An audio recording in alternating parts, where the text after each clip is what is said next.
ಕಾರ್ತಿಕ ಮಾಸದ ಕೊನೆಯ ದಿನಗಳು ಏಕಾದಶಿಯಿಂದ ಹುಣ್ಣಿಮೆಯವರೆಗೆ ಈ ಕಾಲವನ್ನು ಭೀಷ್ಮ ಪಂಚಕ ಎಂದು ಕರೆಯಲಾಗಿದೆ. ಈ ವಿಶೇಷ ಸಮಯದಲ್ಲಿ ನಾವು ಭಗವಂತನಿಗೆ ಅರ್ಪಿಸಬಹುದಾದಂತಹ ಕೆಲವು ವಸ್ತುಗಳ ಕುರಿತಾಗಿ ಈ ವಿಡಿಯೋದಲ್ಲಿ ತಿಳಿದುಕೊಳ್ಳೋಣ. ಹರೇ ಕೃಷ್ಣ.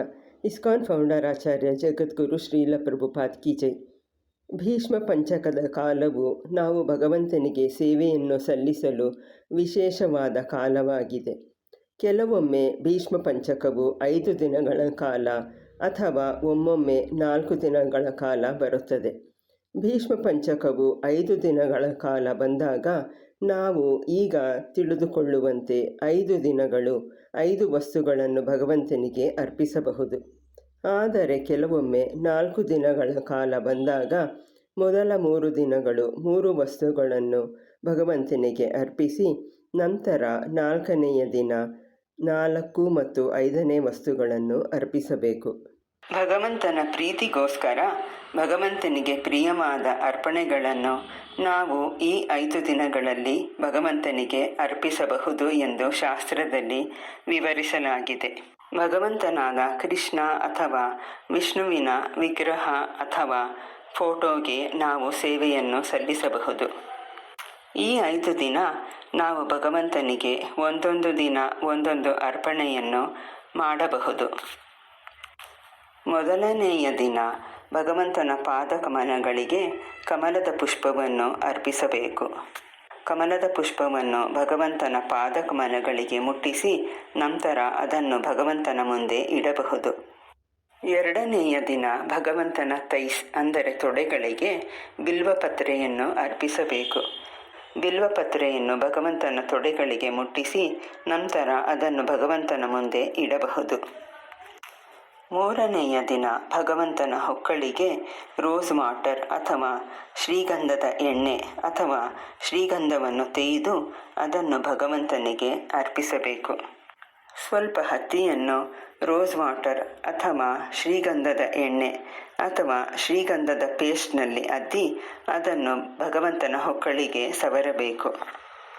4ನೆಯ ದಿನ ಹೈಬಿಸ್ಕಸ್ ಅಂದರೆ ದಾಸವಾಳ ಹೂವನ್ನು ಭಗವಂತನ ಭುಜಗಳಿಗೆ ಅರ್ಪಿಸಬೇಕು.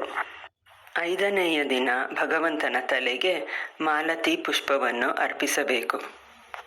ಈ ಚಿತ್ರದಲ್ಲಿ ನೋಡುತ್ತಿರುವಂತೆ ಮಾಲತಿ ಪುಷ್ಪವು ಒಂದು ಬಗೆಯ ಮಲ್ಲಿಗೆ ಹೂವು.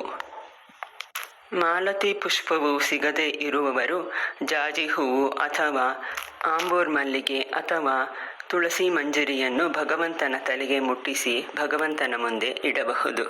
ಕಮಲದ ಹೂವು ಅಥವಾ ದಾಸವಾಳವು ಸಿಗದೇ ಇದ್ದರೆ ನಾವು ಅದನ್ನು ಮೆಂಟಲಿ ಅಂದರೆ ಮಾನಸಿಕವಾಗಿ ಭಗವಂತನಿಗೆ ಅರ್ಪಿಸಬಹುದು.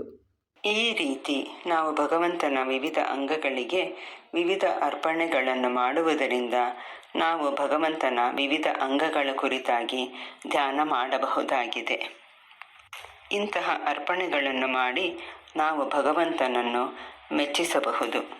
ಇನ್ನೊಂದು ವಿಷಯ, ಭಗವಂತನ ಪ್ರೀತಿಗೋಸ್ಕರ ಈ ಕಾರ್ತಿಕ ಮಾಸದಲ್ಲಿ ನಮಗೆ ಪ್ರಿಯವಾದ ಆಹಾರವನ್ನು 1 ತಿಂಗಳ ಕಾಲ ನಾವು ತ್ಯಜಿಸಬಹುದೆಂದು ದಾಮೋದರ ಮಾಸದ ವಿಡಿಯೋದಲ್ಲಿ ಹಿಂದೆ ತಿಳಿದುಕೊಂಡಿದ್ದೆವು.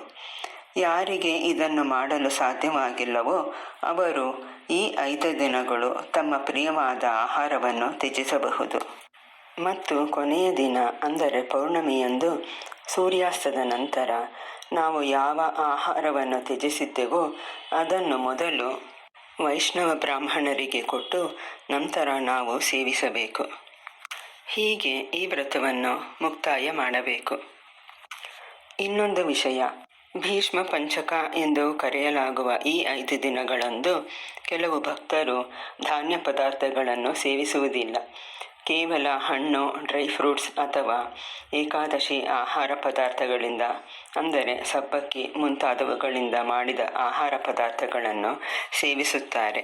ಯಾರಿಗೆ ಸಾಧ್ಯವೋ ಅವರು ಇದನ್ನು ಪಾಲನೆ ಮಾಡಬಹುದು. ಮತ್ತು ಕೊನೆಯ ದಿನ ಅಂದರೆ ಹುಣ್ಣಿಮೆಯಂದು ಸಂಜೆ ಸೂರ್ಯಾಸ್ತದ ನಂತರ ಸುಮಾರು 7 ಗಂಟೆಗೆ ಧಾನ್ಯ ಪ್ರಸಾದವನ್ನು ಸ್ವೀಕರಿಸಿ ಈ ವ್ರತವನ್ನು ಮುಕ್ತಾಯ ಮಾಡಬೇಕು. ಹೀಗೆ ಕಾರ್ತಿಕ ಮಾಸದಲ್ಲಿ ನಾವು ಹೆಚ್ಚು ಭಕ್ತಿ ಸೇವೆಯನ್ನು ಮಾಡಿ ಭಗವಂತನಿಗೆ ಪ್ರೀತಿಪಾತ್ರರಾಗೋಣ. ಈ 5 ದಿನಗಳಲ್ಲಿ ನಾವು ಹೆಚ್ಚಾಗಿ ತುಳಸಿ ದೇವಿಯ ಸೇವೆಯನ್ನು, ಅಂದರೆ ತುಳಸಿಗೆ ಜಲವನ್ನು ಅರ್ಪಿಸುವುದು, ಆರತಿ ಬೆಳಗುವುದು, ಪ್ರದಕ್ಷಿಣೆ ಮಾಡುವುದು ಮುಂತಾದವುಗಳನ್ನು ಮಾಡಬೇಕು. ಶ್ರೀ ಶ್ರೀ ರಾಧಾ ದಾಮೋದರ್ ಕಿ ಜೈ.